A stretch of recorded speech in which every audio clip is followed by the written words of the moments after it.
इरफान और मकबूल दो दोस्त थे। मकबूल की चिकन बेचने की दुकान थी और इरफान फिलहाल के लिए बेरोजगार था। क्या हुआ दोस्त, आज भी कोई नौकरी नहीं मिली? अब क्या बताऊं, समझ में नहीं आ रहा। इतनी तालीम का क्या फायदा जब एक नौकरी भी नहीं मिल रही। अब समझ में नहीं आ रहा कि क्या करूं। अब तो मुझ पे रुखसाना की भी जिम्मेदारी है। तुझे इतनी जल्दी निकाह नहीं करना चाहिए था मेरे दोस्त, लेकिन अब जब तूने निकाह कर ही लिया है तो काम बढ़ाना और ढूंढना ही होगा। तुम तो जानते ही हो कि कैसे हालात में मेरा निकाह हुआ है। अगर निकाह नहीं करता तो रुखसाना के अब्बा उसका निकाह कहीं और कर देते, लेकिन अब निकाह के बाद इतनी सारी जिम्मेदारियां आ गई हैं, समझ में नहीं आ रहा कि क्या करूं। अरे इरफान, तू शौरमा बनाना जानता है ना? हाँ हाँ, तो शौरमा की दुकान क्यों नहीं खोलता? दुकान खोलने के लिए भी तो पैसों की जरूरत होगी ना, वो कहां से लाऊंगा? मैं हूं ना, मैं तुझे कर्ज दे दूंगा। तेरा धंधा चल पड़ेगा तो लौटा देना। हाँ वो भी है। इरफान खुश होकर अपने घर गया और रुखसाना को ये सारी बातें बता दी। अल्लाह का शुक्र है, आपको कोई रास्ता तो मिला। अब जल्दी ही मेरी शौरमा की दुकान लगेगी। उम्मीद है अच्छी कमाई होगी और हमारे हालात भी बेहतर हो जाएंगे। होंगे ही, मैं दुआ करूंगी। मकबूल से पैसे कर्ज में लेकर इरफान ने शोरमे की मशीन खरीद ली। वो मकबूल से ही चिकन लेने लगा और उसकी शौरमे की दुकान शुरू हो गई। अरे भाईजान, एक शौरमा देना। हाँ हाँ, अभी लो। धीरे धीरे इरफान के शौरमे की दुकान पे कस्टमर्स की भीड़ लगने लगी। जायका तो बेहतरीन है भाई। होगा ही, सारे मसाले मैं घर पे ही बनाता हूँ। वाह बढ़िया, मजा आ गया भाई खाकर। इरफान खुश था कि उसके शौरमे लोगों को पसंद आ रहे थे। उसके ग्राहक बड़े मजे से शौरमा खाने आते थे। एक दिन घर पे बैठकर वो हफ्ते की कमाई गिन रहा था। 4,000 रुपए का मुनाफा हुआ है। इसमें से 2,000 रुपए हमारे घर के खर्च के लिए और सामान के लिए रखता हूँ और 2,000 रुपए मकबूल भाई का कर्ज लौटा देता हूँ। हाँ हाँ, यही बेहतर होगा। ऐसे ही चलता रहा तो जल्दी ही मकबूल भाई का सारा कर्ज चुकता हो जाएगा। बिल्कुल। उस दिन इरफान ने मकबूल को कर्ज की पहली किश्त लौटा दी। लगता है तेरा धंधा बहुत अच्छे से चल पड़ा है इरफान। हाँ भाई, दुआ करो ऐसे ही चलता रहे। हाँ हाँ बिल्कुल चलेगा, तू ऐसे ही मेहनत कर। हाँ भाई करूँगा। इरफान रोज शाम को अपने शौरमे की दुकान लगाता और उसके आते ही ग्राहकों की कतार लग जाया करती थी। एक शौरमा देना। मुझे भी 2 गार्लिक शौरमा पार्सल। मुझे भी एक शौरमा। जी अभी देता हूँ। दुकान खोलने से बंद होने तक इरफान के हाथ चलते ही रहते थे। कस्टमर्स आते ही रहते थे। हर रोज रात को 10 बजे इरफान दुकान बंद करता था और अपनी कमाई देखकर वो बेहद खुश होता। जुबैर रोज इरफान की दुकान पर भीड़ देखा करता था। शौरमे के कारोबार में बहुत मुनाफा है, मुझे भी शौरमा का कारोबार करना चाहिए। इरफान तो 80 रुपए में शौरमा बेचता है, मुझे इससे कम कीमत में बेचनी होगी, तभी लोग मेरा शौरमा खाएंगे। जुबैर हिसाब लगाने लगा कि वो कैसे शौरमे की कीमत घटा सकता है। मुझे सस्ता चिकन ढूंढना होगा। और सस्ते चिकन की तलाश में जुबैर कई चिकन की दुकानों पर गया। सभी जगह उसे वही रेट मिल रहा था। आखिर वो अकरम की दुकान में गया। अकरम बेईमान किस्म का शख्स था। अरे भाईजान, मुझे चिकन रोज 10 किलो चाहिए, लेकिन कीमत वाजिब नहीं लग रहा। फिर तो एक ही रास्ता है। वो क्या? तो मरी हुई मुर्गियाँ खरीद ले। मरी हुई मुर्गियाँ तुझे 50 रुपए किलो मिलेंगी। लेकिन मरी हुई मुर्गियों से कोई नुकसान तो नहीं? अरे नहीं नहीं, होटलों में मरी हुई मुर्गियाँ ही तो जाती हैं। किसी का बाप नहीं समझ सकता कि जो मुर्गी वो वहाँ खा रहा है वो जिंदा काटी गई थी या मरी हुई। लेकिन इससे सेहत पर कोई नुकसान तो नहीं होगा ना? अरे भाईजान, कुछ नहीं होता। वैसे भी जब हम लोग मुर्गियों को यहाँ से वहाँ ले जाते हैं तो रास्ते में कुछ मुर्गियां दबकर मर ही जाती हैं। इन्हें खाने में कोई नुकसान थोड़ी ना है। ठीक है, तो हम सौदा पक्का करते हैं। तुम रोज मुझे 50 रुपए के हिसाब से 10 किलो चिकन देना। पक्का। जुबैर ने शौरमा बनाने की मशीन खरीद ली और फिर इरफान के शौरमे की दुकान के बगल में ही उसने अपनी दुकान खोल ली। जुबैर ने बड़ी सी तख्ती पर रेट लिखवा दिया। जुबैर 50 रुपए में शौरमा बेच रहा था। अब जब लोग वहां पहुंचे तो काफी लोग जुबैर का कम रेट देखकर उसकी दुकान की ओर मुड़ गए। लेकिन अब भी कुछ ऐसे ग्राहक थे जो इरफान की दुकान में ही शौरमा खाने आते थे। भाई, तुम्हारे शौरमे जैसा जायका नहीं है वहाँ। कुछ तो गड़बड़ है। उसे 50 रुपए के शोरमा में फायदा हो रहा है, इसलिए वो बेच रहा है।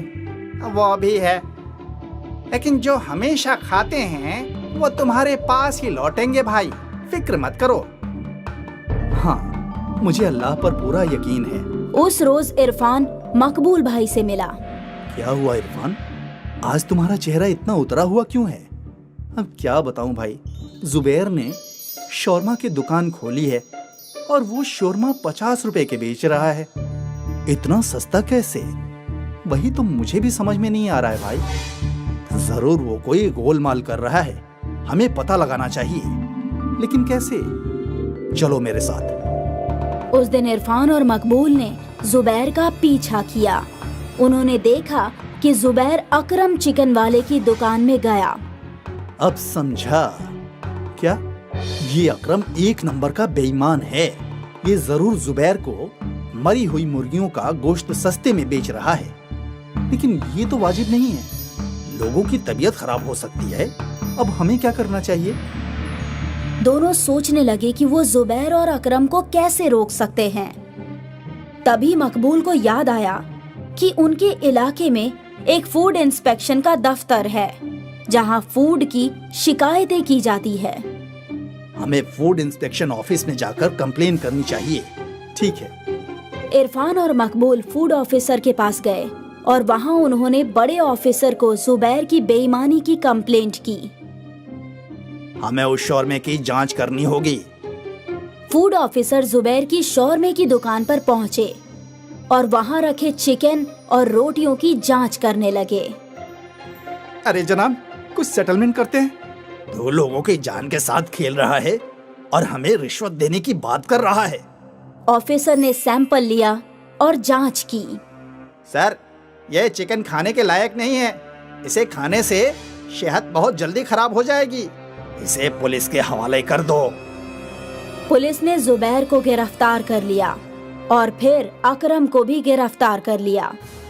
सभी को जुबैर की बेईमानी के बारे में इल्म हो गया और एक बार फिर ईमानदार इरफान की दुकान पर कस्टमर्स लौट आए। इरफान की मुश्किल हल हो गई और लालची शौरमे वाले जुबैर को उसके किए की सजा मिल गई। हमेशा याद रखिए, हर वो चीज जो सस्ती हो वो अच्छी नहीं होती। एक गांव में सूका और लंबू 2 भाई रहते थे, लेकिन दोनों की आपस में बिल्कुल नहीं बनती थी। दोनों को लगता था कि उसका भाई उसका भला नहीं चाहता, इसीलिए दोनों रोजाना आए दिन झगड़ते रहते थे। उनकी अम्मा उन्हें समझाती थी, लेकिन वो दोनों अपनी अम्मा की बात भी नहीं मानते थे और इसका फायदा चतुर उठाता था। आए दिन दोनों अपना काम बदलते रहते थे। एक रोज सूका ने बिरयानी की ठेली लगा ली, जबकि लंबू अमरूद ही बेच रहा था। देख लंबू, तू अमरूद में मुझसे बहस कर रहा था, इसलिए मैंने चिकन बिरयानी का काम शुरू किया है।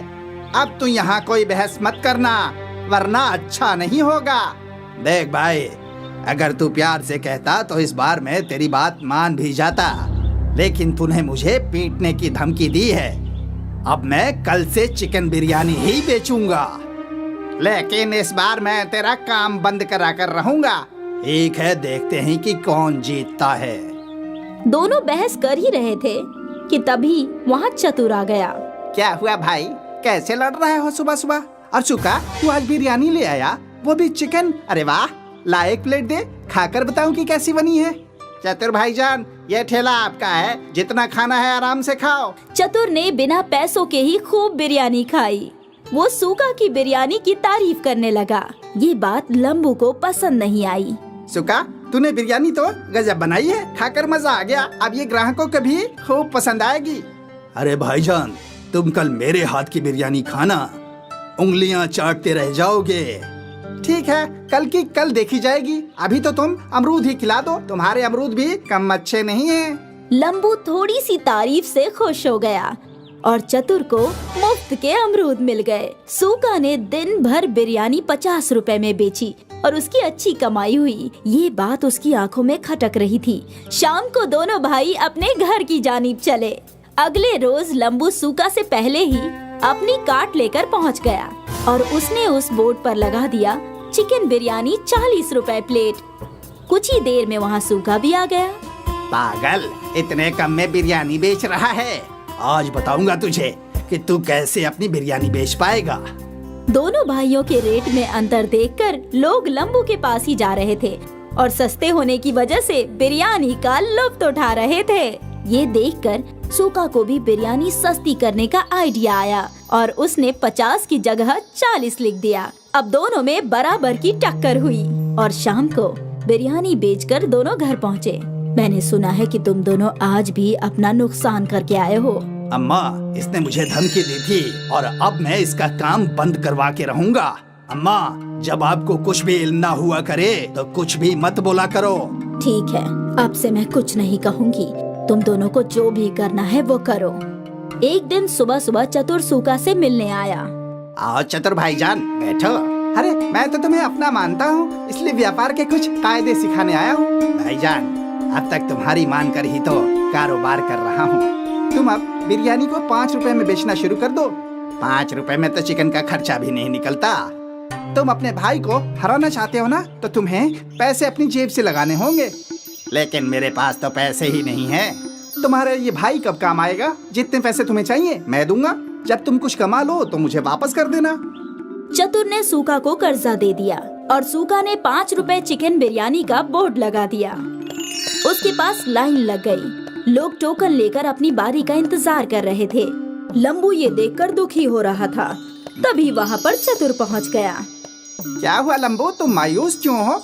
अंजाम सामने है और आप मुझसे मायूसी की वजह पूछ रहे हो। तो तू भी 5 रुपए में बिरयानी बेचनी शुरू कर दे। मेरे पास इतने पैसे ही नहीं हैं। ना जाने सूका के पास पैसे कहाँ से आ गए। तुम फिक्र मत करो, मैं तुम्हें कर्ज देता हूँ और तुम भी अब 5 रुपए में बिरयानी बेचना शुरू कर दो। चतुर ने लंबू को भी कर्जा दे दिया और दोनों भाई 5 रुपए में चिकन बिरयानी बेचने लगे। आइए आइए, 5 रुपए में चिकन बिरयानी खाइए। आइए आइए, 5 रुपए में चिकन बिरयानी खाइए। एक प्लेट में चिकन के 4 बोटियाँ, जायकेदार और किफायती चिकन। एक प्लेट में 5 बोटियाँ और सिर्फ 5 रुपए में। दोनों भाइयों की दुश्मनी का लोगों ने जमकर फायदा उठाया और 5 रुपए में भरपेट बिरयानी खाए। आज दोनों भाई दोपहर को ही सारी बिरयानी बेचकर घर पहुँचे। कितना कमाया आज। सूखा और लंबू ने अम्मी जान को सब कुछ सच बताया। अच्छा, तो तुम दोनों को पैसे चतुर ने दिए थे। अब तुम खुद सोच लो कि वो क्या चाहता है। अम्मा, हमें माफ कर दो। हाँ अम्मा, हम आज से आपस में नहीं लड़ेंगे। जितना हम लड़ाई करते रहेंगे उतना दूसरे लोग फायदा उठाएंगे। हाँ अम्मा, हमें ये आज समझ में आ गया है। अब हम मिलकर काम करेंगे और चतुर को सबक सिखाएंगे। दोनों भाइयों ने एक ही कार्ट पर बिरयानी लगाई और बोर्ड लगाया लंबू सूका बिरयानी वाला। अगले रोज वो दोनों पहुंच गए। जब चतुर ने अगले रोज जाकर देखा तो उसके होश फाख्ता हो गए और उसने इत्तिहाद को देखकर वहाँ से दूर भाग जाना ही बेहतर समझा। दोस्तों, इससे हमें सबक मिलती है कि हमें आपस में इत्तिहाद बनाकर रखनी चाहिए, वरना कोई और इसका फायदा उठा जाएगा। और साथ ही चापलूसों से होशियार रहना चाहिए, वरना जल्द ही डूब जाओगे। संगम नगर नाम का एक गांव था जो अपने खाने पीने की चीजों के लिए मशहूर था। दूर दूर से लोग संगम नगर में खाना खाने के लिए आते थे। संगम नगर के बाजार में हर दुकान खाने की ही थी। कहीं ढाबा, कहीं इडली स्टॉल, कहीं चाइनीज, कहीं बिरयानी सेंटर। सब लोग अपने अपने होटल चलाने में मस्त थे। अरे स्वामी, कैसा चल रहा है सब? बिल्कुल बढ़िया। दुकान खोलते ही खरीदारों की भीड़ लग जाती है। अरे बढ़िया है, मेरा ढाबा भी मस्त चल रहा है। दोपहर के खाने और रात के खाने दोनों टाइम पर मस्त भीड़ होती है। मेरा चाइनीज कॉर्नर तो बस रात में ही चलता है भाई। वो तो है, लेकिन तुम्हारे कॉर्नर पे सबसे ज्यादा भीड़ लगी रहती है। हाँ, रहेगी ना। चाइनीज खाना हिंदुस्तानियों को बहुत भाता है। यार मैं नहीं मानता। साउथ इंडियन खाना हिंदुस्तान में सबसे ज्यादा पसंदीदा है। मुझे तो लगता है पंजाब के आलू के पराठे सबसे पसंदीदा हैं। शायद ही कोई ऐसा हो जिसने आलू के पराठे नहीं खाए हों। चाइनीज तो हर कोई खाता है। हमारा इडली भी हर कोई खाता है। तो कैसे पता चलेगा कि सबसे पसंदीदा खाना कौन सा है? हम लोगों को किसी बहुत समझदार इंसान से पूछना चाहिए। गांव के बूढ़े चाचा जी, वो तो जिंदगी भर खुद बावर्ची रहे हैं, उन्हें जरूर मालूम होगा। चलो उनसे ही पूछते हैं। हाँ चलो उनसे ही पूछते हैं। तीनों होटल मालिक चाचा जी के पास गए। क्या बात है, आज तुम तीनों एक साथ यहाँ पर कैसे आना हुआ? चाचा, तुम हमें बताओ कि हिंदुस्तान का सबसे पसंदीदा खाना कौन सा है? चाइनीज, साउथ इंडियन या पंजाबी? अब ये तो बहुत ही पेचीदा सवाल है। हिंदुस्तान के अलग अलग हिस्सों में अलग अलग खाने पसंद किए जाते हैं। ये बताना मुश्किल है कि इन सब में सबसे पसंदीदा खाना कौन सा है। तो क्या हम कभी मालूम नहीं कर पाएंगे? एक रास्ता है, मुकाबला। और चाचा जी, कैसा मुकाबला? जरा हमें बताइए तो। तुम तीनों बड़े आकार के पकवान बनाओ अलग अलग और उन्हें लोगों के सामने रख दो। लोग खुद चखकर तुम्हें बता देंगे कि उन्हें पसंद आया कि नहीं आया। चाचा जी, वो हमें कैसे बताएंगे? वो क्या कहते हो तुम लोग, लाइक से। उन्हें जिस किसी का भी खाना अच्छा लगेगा वो उस खाने के आगे लाइक का एक निशान लगा देंगे। अरे अरे वाह, ये तो बहुत ही अच्छी तरकीब है। इससे कितने सारे लोगों को हमारे खानों का स्वाद भी मिल जाएगा। और तो और हमारी तशरीह भी हो जाएगी और हमारी दुकान मशहूर हो जाएगी। मुझे भी ये तरकीब पसंद आई चाचा जी। शुक्रिया चाचा जी। बूढ़े चाचा जी के आइडिया के हिसाब से तीनों होटल वालों ने मुकाबले की तैयारी शुरू कर दी। सारे गांव में इश्तिहार लग गए। ये मुकाबला इतना अलग था कि जल्दी वायरल हो गया और इस मुकाबले को कवर करने के लिए न्यूज रिपोर्टर्स भी पहुंच गए। ये मुकाबला गांव के मैदान में ही हो रहा था, जहां तीनों होटल के मालिक और उनके बावर्ची खाना बनाने की तैयारी कर रहे थे। हरदीप जी, आपको इस मुकाबले का ख्याल कहाँ से आया? इस मुकाबले का ख्याल हरदीप जी को नहीं, बूढ़े चाचा जी को आया था। अच्छा, और वो क्यों? वो इसलिए कि हम तीनों को समझ में नहीं आ रहा था कि हिंदुस्तान का सबसे पसंदीदा खाना कौन सा है। तो खाने का इतना बड़ा मुकाबला इसलिए हो रहा है ताकि ये मालूम हो सके कि इंडिया का सबसे पसंदीदा खाना कौन सा है, पंजाबी, साउथ इंडियन या चाइनीज। जानने के लिए देखते रहिए कुकू टीवी। सारे बावर्ची अपने अपने पकवान बनाने लगे। कोई बड़ी सी थाल में आटा गूंद रहा था तो कोई बड़े से पतीले में नूडल्स उबाल रहा था। काफी लोग जमा हो चुके थे। कुछ घंटों बाद खाना तैयार हो चुका था। स्वामी ने एक बहुत ही बड़ा मसाला डोसा बनाया। चिंग ने बड़े नूडल्स और सूप बनाए थे और हरप्रीत ने बड़े बड़े पराठे और बटर चिकन बनाया था। अब ये मुकाबला शुरू होने वाला है।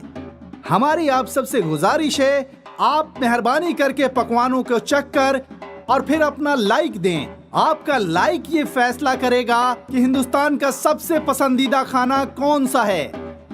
ये सुनकर सामाइन में हौसला और बढ़ गया। सबसे पहले एक छोटी बच्ची आई। बच्ची ने पहले पराठा खाया, फिर मसाला डोसा और फिर नूडल्स खाए। बच्ची ने अपना लाइक्स नूडल्स को दिया। पहला लाइक नूडल्स को मिला है। इसके बाद एक एक करके कई लोग आए। कुछ को पराठा पसंद आया, कुछ को मसाला डोसा तो कुछ को चाइनीज नूडल्स।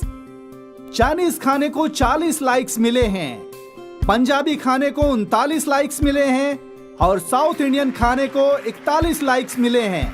लेकिन अब तक मुकाबला खत्म नहीं हुआ है, अभी 2 घंटे और बाकी हैं। स्वामी ये देखकर मन ही मन खुश था कि वो जीतने वाला था। कुछ देर में और लोगों की भीड़ आ गई। इन लोगों ने भी एक एक करके सारे पकवान खाए और अपना लाइक दिया। अब ये मुकाबला खत्म हो चुका है और हैरानी की बात ये है कि पंजाबी, चाइनीज और साउथ इंडियन खाने को बराबर के 100 लाइक्स मिले हैं। ये सुनकर हरप्रीत, स्वामी और चिंग तीनों परेशान हो गए। अरे अब कैसे पता चलेगा कि कौन सा खाना सबसे पसंदीदा है? क्या मालूम। तभी वहाँ बूढ़े चाचा पहुँचे। आपने तो कहा था कि हमें इस मुकाबले से समझ में आ जाएगा कि सबसे पसंदीदा खाना कौन सा है, लेकिन यहाँ तो तीनों को 100 लाइक्स मिले हैं। तुम तीनों अभी तक नहीं समझे। क्या? यानी कि तुम्हारे सारे खाने सभी हिंदुस्तानियों को बेहद पसंद हैं। खाना हिंदुस्तान को तोड़ता नहीं, जोड़ता है। साउथ इंडिया की इडली जितनी चाव से वहाँ खाई जाती है, उतनी ही दिल्ली में भी चाव से खाई जाती है। पंजाब के पराठे बंगाल के हर घर में बनते हैं और देसी चाइनीज का जायका पूरब से पश्चिम तक बिल्कुल नहीं बदलता। जैसे हिंदुस्तान की एक रियासती जबान नहीं हो सकती, वैसे ही एक पसंदीदा खाना भी नहीं हो सकता, क्योंकि हिंदुस्तान अपनी डाइवर्सिटी के लिए जाना जाता है। ये सब टीवी पर लाइव दिखाया जा रहा था। तो देखा आपने कि किस तरह से इस बड़े खाने के मुकाबले ने हिंदुस्तान को जोड़ दिया है। सच में कहते हैं ये गांव वाले, इनके बूढ़े चाचा वाकई बहुत होशियार हैं। संगम नगर नाम का एक गांव था जो अपने खाने पीने की चीजों के लिए मशहूर था। दूर दूर से लोग संगम नगर में खाना खाने के लिए आते थे। संगम नगर के बाजार में हर दुकान खाने की ही थी। कहीं ढाबा, कहीं इडली स्टॉल, कहीं चाइनीज, कहीं बिरयानी सेंटर। सब लोग अपने अपने होटल चलाने में मस्त थे। अरे स्वामी, कैसा चल रहा है सब? बिल्कुल बढ़िया। दुकान खोलते ही खरीदारों की भीड़ लग जाती है। अरे बढ़िया है, मेरा ढाबा भी मस्त चल रहा है। दोपहर के खाने और रात के खाने दोनों टाइम पर मस्त भीड़ होती है। मेरा चाइनीज कॉर्नर तो बस रात में ही चलता है भाई। वो तो है, लेकिन तुम्हारे कॉर्नर पे सबसे ज्यादा भीड़ लगी रहती है। हाँ, रहेगी ना। चाइनीज खाना हिंदुस्तानियों को बहुत भाता है। यार मैं नहीं मानता। साउथ इंडियन खाना हिंदुस्तान में सबसे ज्यादा पसंदीदा है। मुझे तो लगता है पंजाब के आलू के पराठे सबसे पसंदीदा हैं। शायद ही कोई ऐसा हो जिसने आलू के पराठे नहीं खाए हों। चाइनीज तो हर कोई खाता है। हमारा इडली भी हर कोई खाता है। तो कैसे पता चलेगा कि सबसे पसंदीदा खाना कौन सा है? हम लोगों को किसी बहुत समझदार इंसान से पूछना चाहिए। गांव के बूढ़े चाचा जी, वो तो जिंदगी भर खुद बावर्ची रहे हैं, उन्हें जरूर मालूम होगा। चलो उनसे ही पूछते हैं। हाँ चलो उनसे ही पूछते हैं। तीनों होटल मालिक चाचा जी के पास गए। क्या बात है, आज तुम तीनों एक साथ यहाँ पर कैसे आना हुआ? चाचा, तुम हमें बताओ कि हिंदुस्तान का सबसे पसंदीदा खाना कौन सा है? चाइनीज, साउथ इंडियन या पंजाबी? अब ये तो बहुत ही पेचीदा सवाल है। हिंदुस्तान के अलग अलग हिस्सों में अलग अलग खाने पसंद किए जाते हैं। ये बताना मुश्किल है कि इन सब में सबसे पसंदीदा खाना कौन सा है। तो क्या हम कभी मालूम नहीं कर पाएंगे? एक रास्ता है, मुकाबला। और चाचा जी, कैसा मुकाबला? जरा हमें बताइए तो। तुम तीनों बड़े आकार के पकवान बनाओ अलग अलग और उन्हें लोगों के सामने रख दो।